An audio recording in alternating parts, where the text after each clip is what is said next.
Okay, gentlemen, let's take a look at the warm-up once you've jotted down the nth root and rational exponents section heading. We're going to have a warm-up each time, something very small, just to kind of get us in the mode of what we're trying to get into. And again, each video is going to be pretty brief.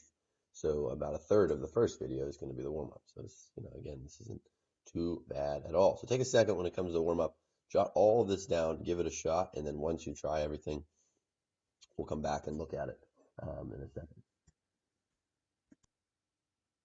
So if you look at the square root of 49, we know that you take the square root of 49. For knowing all the perfect squares, we know that one is simply just 7, not plus or minus 7, because we're not solving a quadratic or a radical equation. This one is simply just 7. If you look at 2, a little trickier. It's not the square root of negative 121, because that'd be an imaginary solution. Rather, it's the square root of 121, which is 11, and then you take the opposite of that, meaning negative 11. Look at the third one, the square root of 25 squared. Any radical that's multiplied by itself is just going to be the number itself. So you don't have to go through the trouble of saying, okay, what's 25 times 25? Then take the square root. You just need to know that that little trick, I'll say it that way, but in this case, just being 25. You can do the workout. You should get the exact same solution.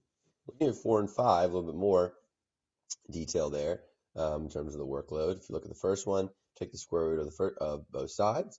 You end up getting 15, but it's going to be plus minus 15. Apologize.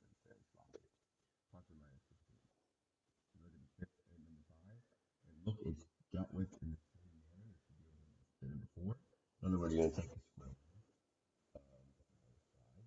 meaning you end up getting just x minus 1 by itself is equal to square root of 64, which in this case we can't assume it's just 64. It's going to be plus or minus 8.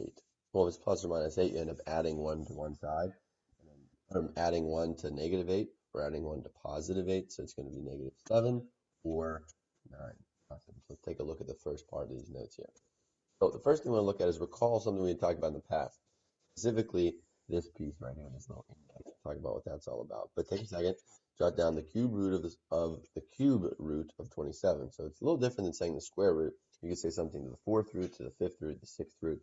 They're all dealt with in a different manner. We're going to talk about how the notation is now different.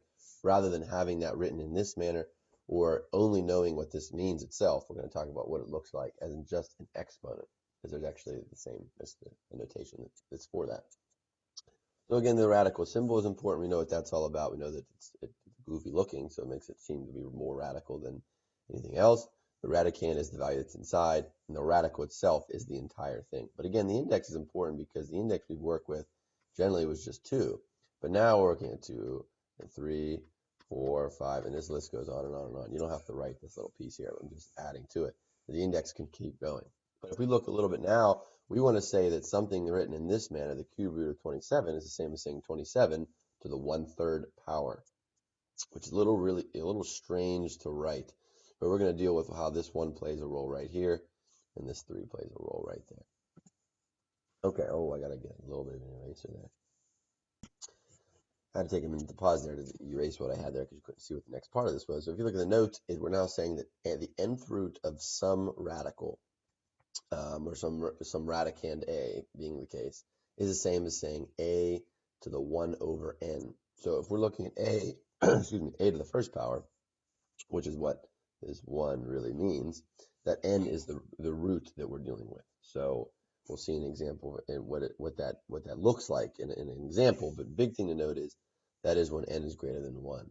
So if n is just 1, then it's a to the first because it's 1 over 1. But if it's a to the 1/2, a to the 1/2, a to the 1/2 is the same as saying the square root of a, which is interesting. Or the a to the 1/3 is the same as saying the cube root of a. A to the 1/4 is the same as saying the fourth root of a. Right? That pattern continues on and on and on. But we'll see what happens. What happens if this is not 1/2 but 3/2? What happens when you have something like that? We'll see that in a second. Okay. So if we look from the indicated nth root of a, or I'm sorry, find the indicated nth root of a, we want to try a couple examples. So let's look at the first one. Example 1, when n is 5 and a is negative 32, we need to say, okay, this is the index here, but that's now the part of our exponent, which is going to be our denominator, and this is going to be what we're actually looking at. What is the value? What is the radicand itself? So n being the index, a being the radicand. So again, we want it in that form, the n square roots of a equals a to the 1 over n. So we're trying to write it. So in doing so, we have the fifth root of negative 32, which is the same as saying negative 32 to the 1/5. Well, what does that really mean? We need to ask the question to ourselves, what value k, okay, so k being the simplified answer to all this, multiplied by itself 5 times is negative 32. So, well, that one's not too tricky. You know, it's not 3 because 3 would be a little bit too high. It's not going to be 1, so it's more likely going to be 2. In this case, negative 2. So now an odd, we'll talk about the odd and even power or odd and even roots, but square root, we couldn't have a negative value because two negatives aren't going to end up, I'm sorry, two um, values aren't going to end up being multiplied to be negative of anything if they're going to supposed to be the same thing because it'd be positive every time. But now when we work with third root and fifth root and seventh root, things like that, it could change a little bit. So let's look at the second example. N equals 3 and a equals 216. So n is the index, a being the radicand again. So the cube root of 216 or 216 to the 1/3. So you ask yourself the question, what value k multiplied by itself 3 times is 216. In this case, we say, kind of draft the topics. Well, we know what 1 cubed, 2 cubed, 3 cubed. We went up to a certain extent, but we didn't really talk about much higher than 5 cubed. But ironically, the next one in the line would be 6. But in this case, it's positive, so it's going to be 6 times 6 times 6 is positive 216. But if it was negative 216, the cube root of that could also have a value being negative 6. Okay, so that's the first video. Make sure you have one time. Post shortly. Best of luck. If there's any questions along this.